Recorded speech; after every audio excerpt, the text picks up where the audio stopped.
Welcome back to TheChowTimePod. It's your host, Red. Got a video today from Alexander Grace. We're getting closer to the 100K. I don't think I'll hit it this month, but it's okay. The next goal will be hitting it by the end of January, so I still appreciate you guys. So please like, comment, subscribe down below, and let's get to that chow. It's chow time. My name is Nikki. I'm studying Latin American women in visual culture. Melanie, I'm studying the unseen body and creative spaces of Eurasian exposure of the queer. Yeah! I'm Nina, and I studied the arts, education, and social justice. I'm Joyce. I study decolonial. Again, I don't know why they're celebrating such weird degrees or whatever it is intimacies that aren't going to get indigenous them a job. politics of resistance. Joy and I studied remembering or forgetting, navigating international conflict through collective memory. Hi, I'm Iman, and I study monstrosity, the subaltern praxis. Or should I say I created it? Hi, I'm Kira, and I study textiles and environmental justice. I mean, is that real? It sounds like someone created college degrees by clicking like a random woke buzzword generator. What the hell did I just watch? This world, man. I guess the days when you just become like a doctor or a teacher or something demonstrably useful, they're just gone. I mean, these degrees, do they legitimately have employment options in the real world? I mean, maybe they do. Who the hell knows? And I guess you could say it's harmless, right? Like they want to study this stuff, you know, all power to them. It doesn't hurt anyone. But are they paying a lot of money for this? Like it might seem harmless because they want to just get these weird degrees, which I can somewhat agree. But these degrees are costing these people a substantial amount of money, is it not? Is it not getting them in debt? Anybody. Yeah, lots of men think that until they start dating a girl like that. They fall in love, they get married, and then suddenly they realize that all of the college debt that the woman has accumulated is now suddenly their responsibility to pay off. Yep. I won't play the sound because there's music that's copyrighted, but the text reads, when he graduates college debt-free but inherits $30,000 in student loans when he marries you. And I guess this is her victory dance, her celebration for finding some male sucker to pick up her tab. Yeah, right? Real classy. Must be nice to make reckless and irresponsible financial decisions and know that you can always count on a man to come and rescue you. I will probably never pay off my student debt, but I would have sex with a guy if he paid off my student loans. Like, I would never sleep my way to the top, but I would for sure sleep my way to breaking even. You understand, this is a uniquely feminine mindset. Men don't think like this. They can't. No woman's gonna spend her money paying off some man's loans. No matter how willing he might be to prostitute himself, there's just not gonna be any women who are willing to do it. That's not in their nature. Oh, I'm sure plenty of us are ready and willing. Yeah, but it is an option for women. Lots of men will step up and pay off the education loans of their partners. And I think that women know that, and it must play at least some part in why they feel so comfortable taking out massive loans to fund their education. I mean, damn, isn't that diabolical if that is actually the thought process, Alex? That they already know in their head in the future someone else is going to take care of it. I'm just doing this to have fun, get ran through, and get my college experience. Why wouldn't you if you know that you as a woman always have the backup option of shacking up with a man and passing your debt off to him? Reading from an article on Investopedia, for starters, it's important to know that the majority of undergraduate college students today are women, approximately 58% for the 2022 to 2023 school year. So it's not surprising that women held nearly 67% of all US loan debt, about $929 billion. If you want to see it visually, here are the pie charts. And you can clearly see women are taking on more debt than men, even proportionate to their inflated enrollment rates. 58% of college students are women, but they hold 67% of the debt. $929 billion. That is the student debt held collectively by women in the United States, all for the purpose of getting an education. To put that number in perspective, $929 billion, that is more than the GDP of Saudi Arabia. That's a lot of female student debt. It's a lot of money, and I think it's worthwhile asking, has this been a good investment? Are they getting their money's worth? Nope. I asked ChatGPT. Considering we watched that last episode with Jack, everybody's IQ is getting lower anyway, so you just paid an S-load of money to be dumber. Which gender contributes more in income taxes. And it said that women only make up 35 to 40% of total tax revenue. So women hold 2/3 of the student loan debt, and yet they only contribute roughly 1/3 to the tax revenue. That's not a good Doesn't deal. even make That's not a sense. good return on investment. A lot of money is being spent educating these women, and society is not getting that much back. But in this culture, if you talk about this, you're likely to encounter the common feminist Misogyny. talking point that the reason why tax revenue from women is down is because they're underpaid. Oh, The gender wage gap. Because as you know, there are so many sexist CEOs out there who are hiring a man and a woman for the same job and paying the woman less. That absolutely real, totally happens, definitely not made up scenario. Well, I have a different explanation for this disparity. I think it can at least be partly explained by the fact that women are studying the unseen body and creative spaces of erasure and exposure of the queer, a degree for which I have to imagine there are limited job opportunities. If you study to become a teacher or a plumber, then you're basically guaranteed work, but for a degree like this, you're probably only going to be able to get a job at a place like Twitter, or at least the old Twitter before Elon Musk came along and fired 80% of the staff. I read that they had a diversity, equity, inclusion department that had 30 people in it. And I think after Elon took over, he fired like 28 of them on the spot, which is not surprising because when you strip things down to their basics and you are a business and you're trying to make money, it turns out that coders and engineers are a lot more valuable as individual employees than all these social science degree people. When an economy is good and society has wealth in abundance, then we can afford to indulge this nonsense. It's like a wealthy husband who makes lots of money. He doesn't mind if his wife has some cute little hobby job, some side project, even if it loses money. It's like, sweetheart, we're good. I'm paying the bills. It's fine. Have fun. I want you to do something that makes you happy. But if he suddenly becomes broke and the bills are stacking up, he's going to be like, hey, we can't afford to do this anymore. We got to tighten our belts. You got to go get a real job, be a hairdresser or something. We need the income. And this is what's coming for our culture. We're about to go through a massive tightening of our belts. The debt that the governments of the West have accumulated is just astronomical. And due to technology, our society is about to go through a massive economic transformation. And I think we're going to feel a specific impact to women in the workplace. Artificial intelligence is now encroaching on white-collar and high-paid jobs, even some executive jobs. According to this article, 1 in 5 Americans has a job with a high exposure to AI replacement.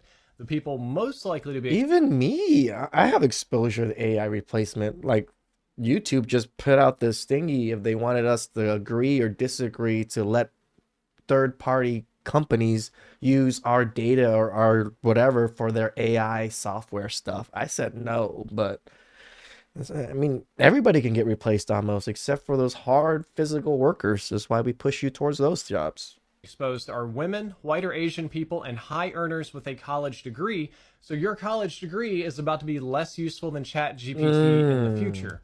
Now, what's interesting about this is the this probably really affects the Asian demographics a lot then, because I'm sure there's a lot of Asian programmers and Asian high executives that are probably going to be affected by this, because we are the highest demographic of high earners within the whatever demographic it is. to see behind AI has been that we could replace menial tasks, the burger flipping, food preparation, taxi driving, sort of, we call them low skilled, and they're not, I'm not trying to bag on people, but relatively simple jobs, low cost jobs.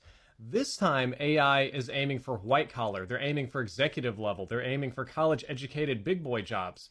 Artificial intelligence is going to affect everybody, no doubt. But for the moment, it looks as though blue-collar jobs are safe. And guess what? The overwhelming majority of those jobs are performed by men. If you're a carpenter, a painter, an electrician, it's going to be a while before ChatGPT can do your job. So this is good news for you men out there who know how to build stuff with your hands. You can fix things, create things. You're going to stay useful. But if you... I've always been envious of carpenters and people that can build chairs and tables, like woodworkers and stuff.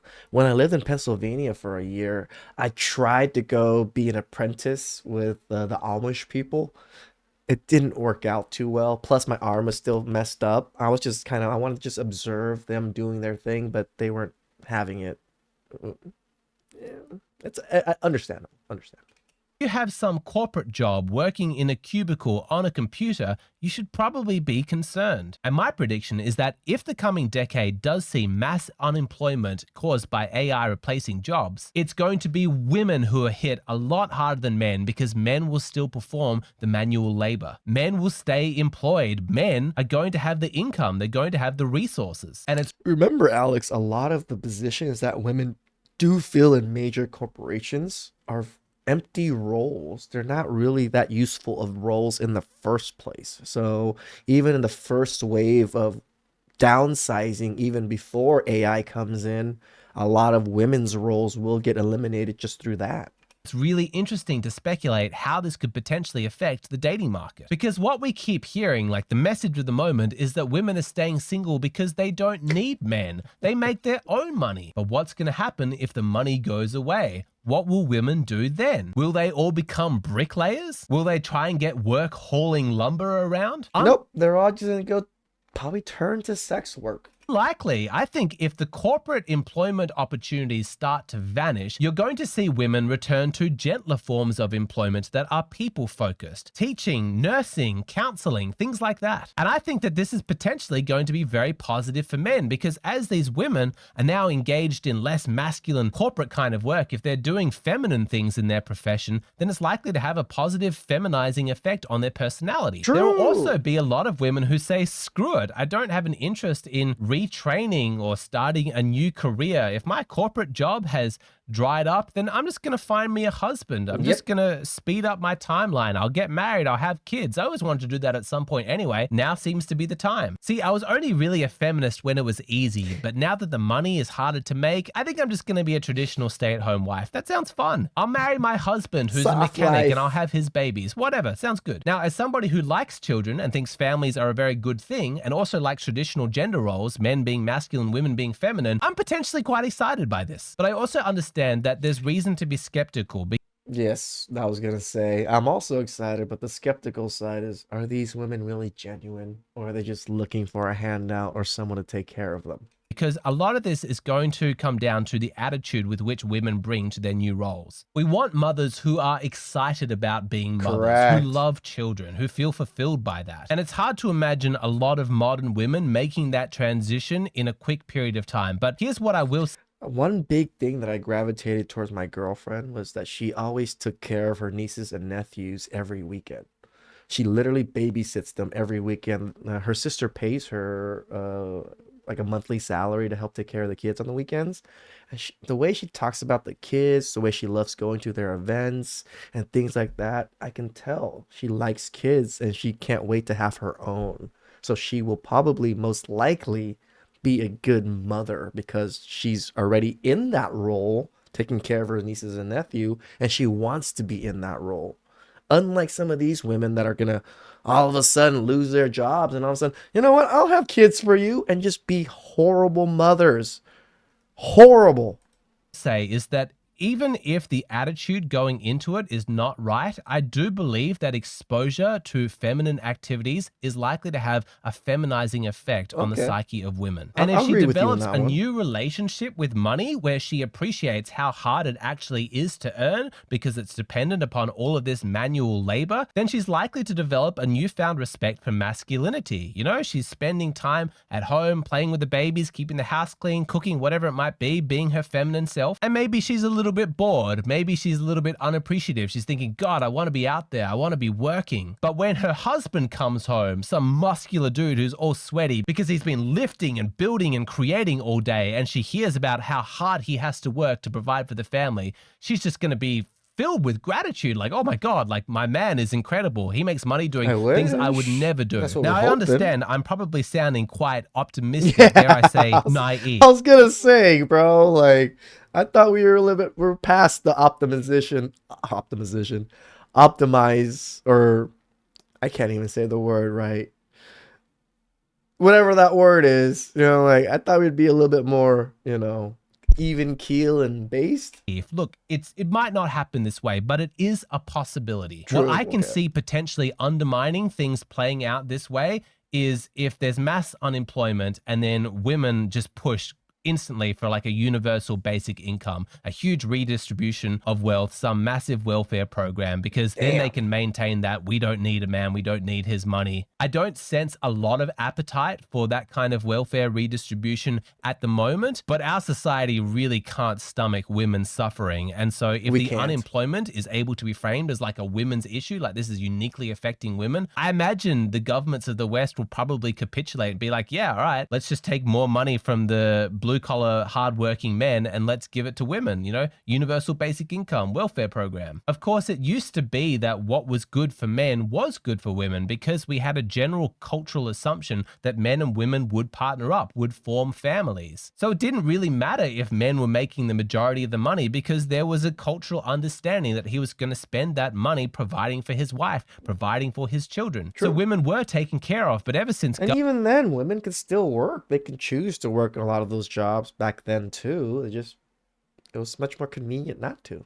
Government became the de facto husband for all women, that's been massively undermined. And I think that that's how women will want to keep it. But if there's a gap between what I'm talking about occurring and the implementation of some kind of welfare program like that, it will be interesting to see if that creates a societal shift, you know, shift in our values. But I can't help but feel a little bit optimistic or just hopeful, I suppose. I really crave to live in a culture where women respect masculinity and show. Bro, I also crave that because I grew up with that. I grew up with my family respecting all my uncles, respecting all the men in my family, the way they revered all the men in my family, because the men in my family were men. They fucking fixed shit. They built stuff. They plumbed everything themselves, fixed their whole house by themselves, fixed their whole little electronics and broken stoves by themselves. Like the things I've seen my dad fix. And with the little education that he actually has, is quite amazing. Show appreciation for what men do. I want to experience that. I want to live in that culture at least once during my lifetime. I want to know what that's like. So in this transition, women who are already feminine, they're going to be fine. It's not going to be an issue for them. But for women who invested in their masculinity, thinking that they could just outcompete men, when they suddenly have the new competitors, like, no, you've got to outcompete artificial intelligence, that transition is going to be rough. But even if what I'm predicting does come true, it's certainly not going to be a permanent state of affairs, because right now, you know, ChatGPT and other things like it are quite easy to implement, you know, just on every computer and phone around the world. But at some point, robotics technology will replace blue collar work as well. I imagine that's still a couple of decades off, but the things that I've been listing... I mean, some of it is already starting with that one machine that just lays the masonry of like walls for buildings now. It's getting there. In this video, like electrician, carpenter, plumber. I think electrician is still gonna be quite a bit a ways away, just having to lay the lines and connecting everything. I don't think AI can replace that anytime soon.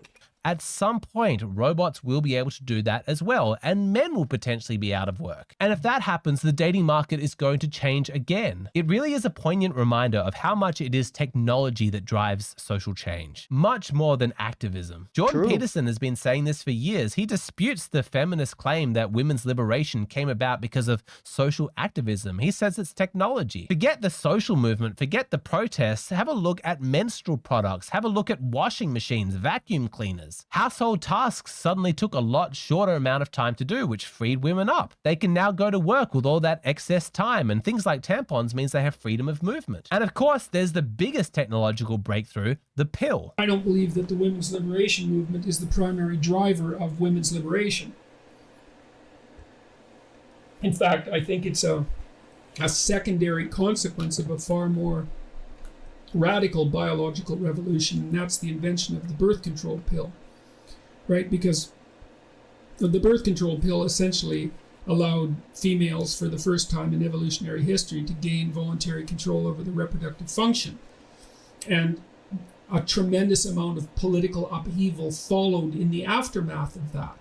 And, you know, people who were engaged in that political upheaval like to think about it as causal, because they like to think that their efforts, say, on agitating in favor of women's equal rights, it was actually the causal factor that produced the sociological transformation. But I think the evidence for that is extraordinarily weak given the unbelievable magnitude of the birth control pill. We are on the brink of another massive technological breakthrough. Artificial intelligence and robotics are going to change gender dynamics and the dating market. And I want to spend the rest of this video talking about how to future-proof yourself. Shout outs to Alex. If you do want to figure out how to future-proof yourself, I say go to his Patreon and then check him out. But this was a great topic. Yeah, a lot of women are going to be unemployed, but don't save them, men. They don't need white knights. They don't need no men, remember? Please like, comment, subscribe down below. I really appreciate that. And I'll catch you guys next time. Ciao.